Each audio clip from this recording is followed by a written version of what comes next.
Upload. Get yourself on the BBC. Now, when I heard our next uploader's contribution, I thought that this subject matter, whether you're a believer or not, was so interesting. Almost like an event that you can't stop watching. This is something that I think quite a few more people would like to hear more of.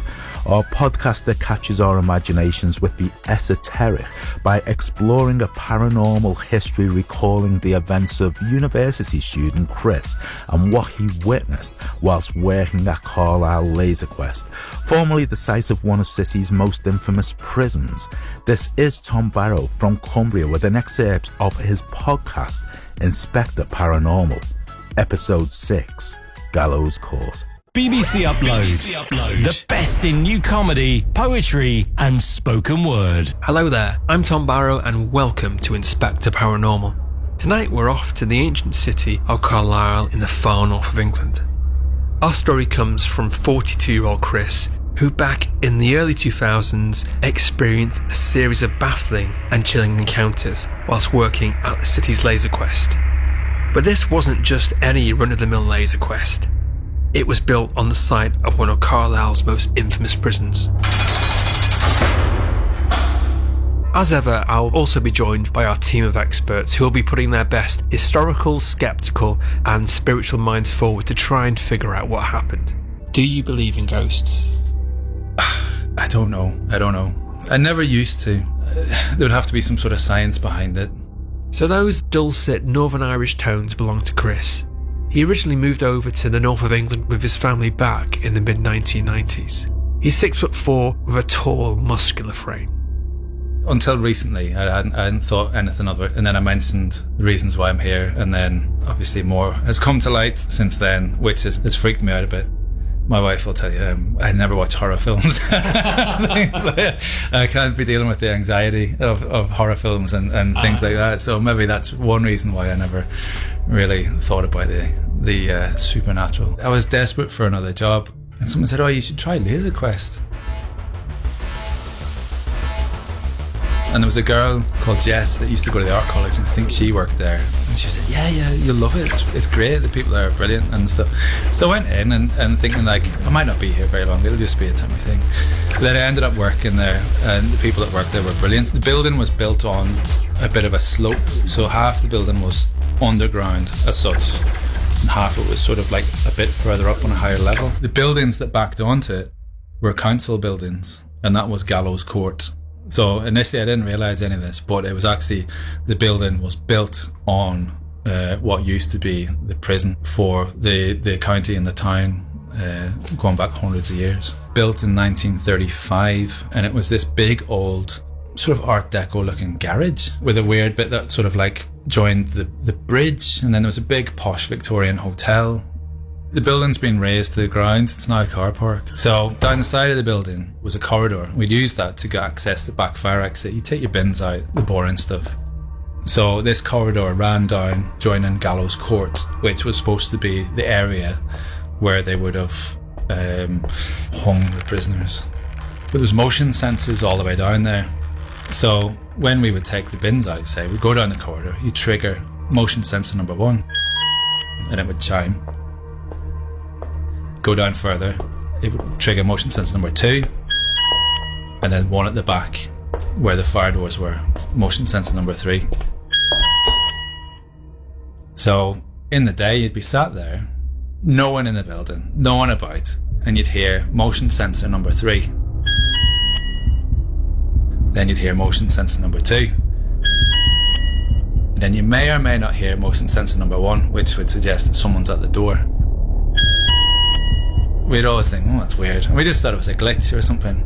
But whenever you're on your own and you're taking the bins out on a Thursday night and you hear this motion sensor going off behind you, my hairs are going up now. It was just weird. We're now going to open this up to our panellists, and tonight we're joined by internationally renowned psychic medium Jackie Dennison.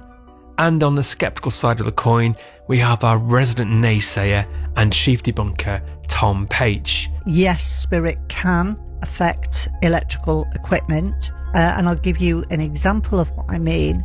You can't see electricity, but you put your finger in a socket and you'll soon know about it. It's there, okay? So signals can be sent from one place to another, like with, those little laser pens you can get that the cats chase and things like that, You turn it on and off. So it's probably still pointing a beam, but you don't see it until the light comes on. But when you're working with energy, if there is a spirit energy in the room, I use my hands to allow me to feel the energy changes. If there is an electrical source there, that can be set off by a number of different factors. It is an energy form that we can't see. Could well just be a faulty sensor, or spoke before about electromagnetic field that can affect electrical equipment. And also, is it another case of because they believe that building is haunted, they're hearing things? There's so much history in it, and I think people are automatically wary, if that's the right word. I think if you believe ghosts are possible and then you go into a building like an old jail, straight away you're again expecting something to happen. BBC Upload. The best in new comedy, poetry and spoken word. Tom, welcome to the BBC Northwest Upload show. I so love the production on your piece, from your interview with Chris to the eerie music accompanying the piece as a soundtrack. Tom, what made you think about making a podcast all about the paranormal? Well, thanks very much for having me on the show. I've always had an interest with the paranormal, to be honest with you. It's always been something that I've always grown up with. A few years ago, I had an experience. I had a spooky experience myself, and I kind of thought to myself that obviously I wanted to tell people about it, but as they say in Ghostbusters, who are you going to call? You can't go to the press, you can't contact people, you can't tell your friends about it, and you can't go on social media about it either. So it was my sort of way of trying to find other people that have kind of experienced similar kind of experiences as well. So it's that kind of thing, which is the true stories. I find that fascinating, and especially the stories that the people have experienced themselves. And the podcast is a way for people to kind of sort of tell people about their experiences, but also we can also find out about the history about what the area was where they lived, and also delving into whether in the realms of whether it's skeptical. So on the show we've got a skeptic and we've also got a spiritualist as well. So it's kind of gives it that balance.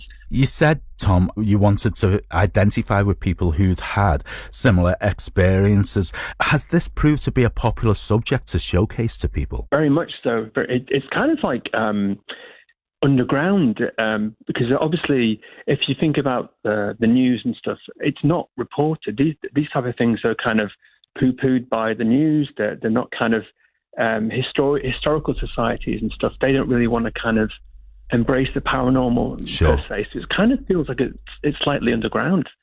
So yeah, it's very interesting that, and especially I've been speaking to people from across the Northwest who've experienced very strange things, but they don't know who to speak to. They don't know who to kind of talk about these things, because they're not crazy, these people. They're living their day-to-day lives. So, Tom, why do you think for some it's such a fascinating subject? And did you find the experience that you had fascinating, or did it scare you? I just found it bizarre, because me and my friend were walking down a canal towpath, and we've been down this towpath millions of times, and it was in the late summer, it was August, it was just come to dusk, and across the canal I saw, I thought it was a fisherman, and in high-vis gear, and me and my friend were talking, we had a flashlight, we were carrying on walking, we were about 500 yards from home, and as we got closer and closer, we were like, that's not a fisherman. And basically across the canal, where there's no towpath, mind, there was best way to describe it was a Victorian washerwoman in Victorian clothing, glowing, and she was kind of putting all her washing out. And me and my friend were like, do you see what I see? And we shone the torch up at this figure, and it just kind of disappeared. And we were like, oh my God, and we just ran straight back. And then I think that's kind of the genesis for it, really. Those real true life stories are the creepiest, because I could watch Freddy Krueger at night and go to bed and I'd have a great night's sleep, because it's not real.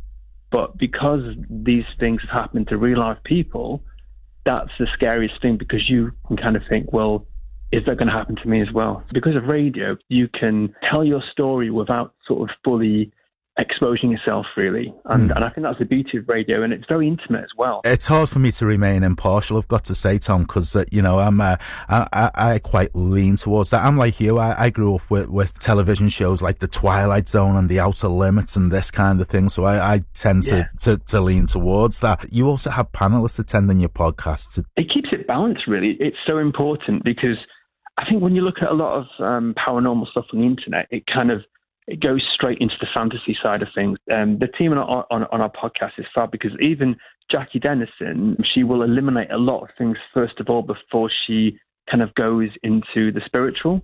Whereas Tom is, the beauty about Tom is he's not an academic. He's like the every sort of man is in the corner of the pub who's something a doubting Thomas.